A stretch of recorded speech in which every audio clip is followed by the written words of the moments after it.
Now, moving on to our dashboard, we at Token Terminal really like revenues, so I'm eager to discuss Wow. these. But could you start by breaking down your business model? Yeah, sure. So we haven't really flipped the switch on revenue yet here at Centrifuge, right? And I think that's because the way we think about it is we've been trying to build two things first. I think the first is the infrastructure, right? Which is all of the technology that allows people to actually secure real world assets on chain in the form of NFTs, and then pool those NFTs and finance them through the Centrifuge protocol, right? The other piece is we're trying to build the platform or the market, if you will, which is all of the different liquidity partners, which can be off-chain or on-chain, and bringing those liquidity partners to the Centrifuge protocol and helping them understand how to invest.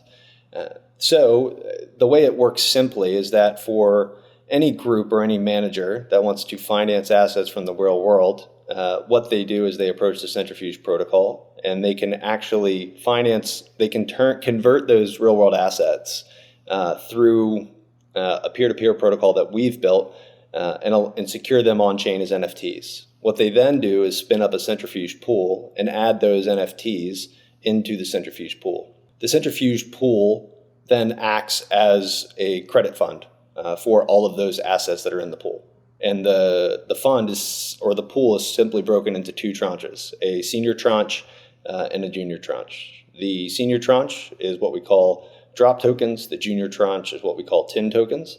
And then investors have the ability to invest into that pool which is effectively a fund, which is a mix of different real world assets, which are secured in the pool as NFTs.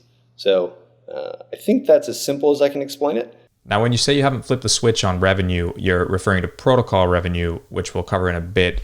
First, could you break down how the supply side fees are generated between the different participants you just mentioned?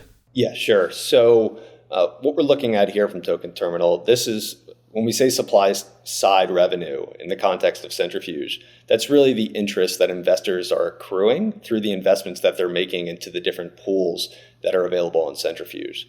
So just to give a very clean example is if someone invests 100,000 DAI into a pool and over 1 year, let's say the interest rate holds at 10%, they would have accrued an additional 10,000 DAI in interest over the past 12 months. What you're seeing here from Token Terminal is in the latest month that I think you have data there, Oskari, right? Looks like 550,000. What we're really seeing here is the amount of interest that's accrued, I think, in total in that month, with the 10,000 example that I'm providing there being some portion of the 550,000 overall. Perfect. So you have these asset originators who lock their NFTs that represent the real world assets into TinLake's liquidity pools in order to borrow capital. And then on the other side, you have investors who lock stable coins into the pools to earn yield. And that's a supply side revenue, which represents the amount of interest that borrowers pay to lenders.